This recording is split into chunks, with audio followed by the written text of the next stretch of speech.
Bonjour à tous, ici Jean-Pitt, la relativité du temps. Aujourd'hui, nous allons voir la mesure principale d'un angle. Comme par exemple, nous allons déterminer la mesure principale de 37 pi sur 3 et de moins 119 pi sur 4. Ici, on sait que la mesure principale alpha est égale à x plus 2k pi ou k2 pi, c'est la même chose. Ici, nous allons déterminer la mesure principale de 37 pi sur 3.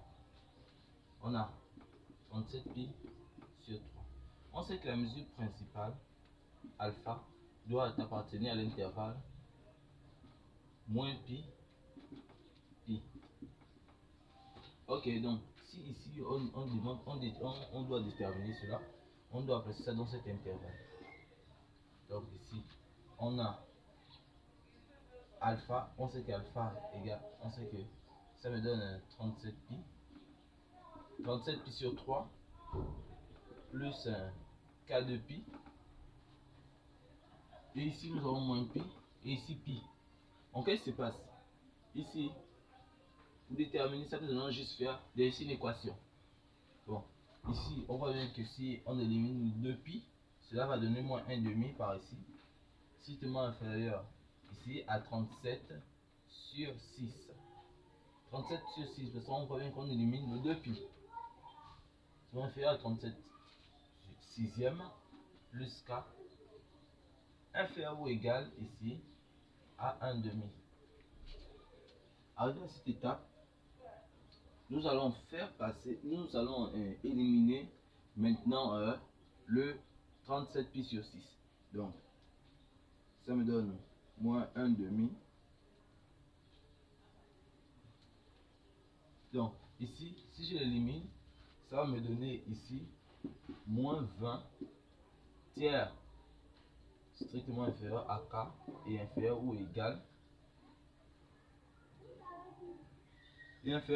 à moins 17,30 sur 3, moins 17 tiers.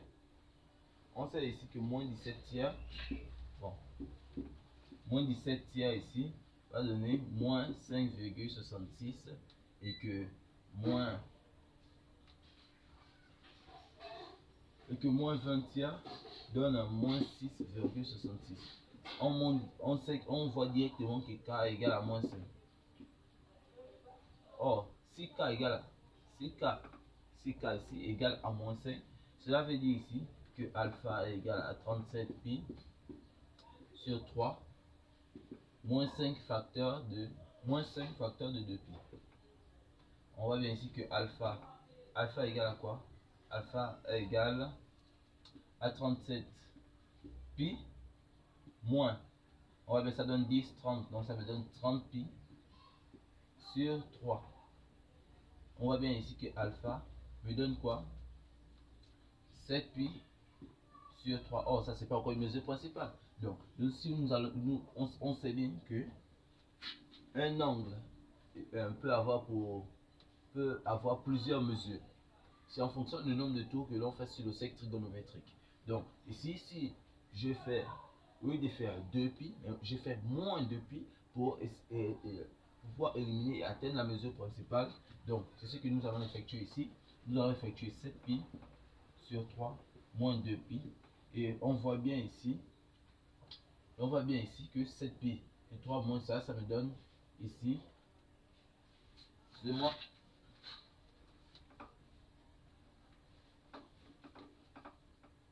on voit bien ici que 7 pi sur 3 moins 2 pi. Or, on sait que c'est 37 pi, bien sûr, 37 pi sur 3 qui est égal à cela. Ok? Ici, ça nous donne ici que 37 pi sur 3 congru ici avec pi sur 3 au lieu de pi. D'où la mesure principale de 37 pi sur 7. Passons à la deuxième égalité.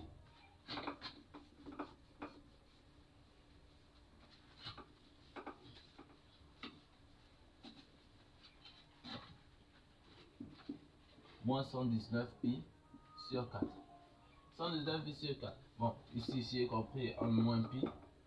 Ici on a moins 19 pi sur 4 plus K de pi inférieur ou égal ici à pi. Donc cela nous donne ici, bon, j'ai fait la même chose ici.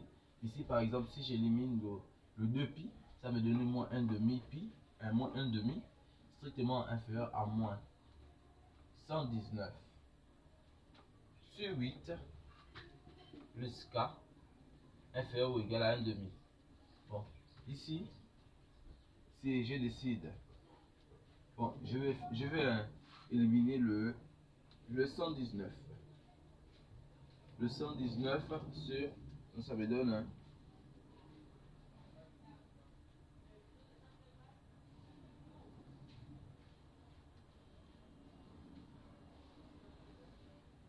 ok.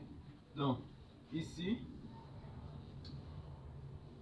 je décide de l'éliminer, ça va me donner 115 huitième, strictement inférieur à k et inférieur ou égal